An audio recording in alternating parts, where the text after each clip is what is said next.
ক্ষমা করে দিও আমাকে। মেরি যা আপন ভেবে কত শাসন নাই করছি তোমাকে। कोई पूछे मेरे दिल से कैसे ये जहर पी। গত রমজানে সিঁড়ি খেয়ে তোমার সাথে কথা বলে নামাজ পড়ে মনে একটা শান্তি নিয়ে ঘুমাইতাম। আর এই রমজানে তুমি এনে সেই শান্তির ঘুমো নেই।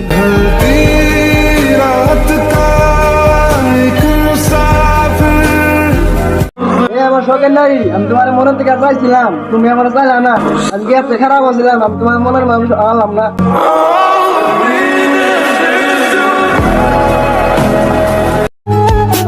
রাত যত গভীর হয় তত বেশি মনে পড়ে তোমার। ভালো আছো তুমি? শুধু এক হয়ে গেছে আমি। জীবন যৌবন যার কইরা সপিলাম তোমারে কোন পরাণে। প্রিয় ঠকাইছো না? এই রমজান মাসে রোজা থেকে কইতাছি, আমি ক্ষমা করলেও ওই উপর ভালো আল্লাহ তোমারে ক্ষমা করবো না। পাগলি রে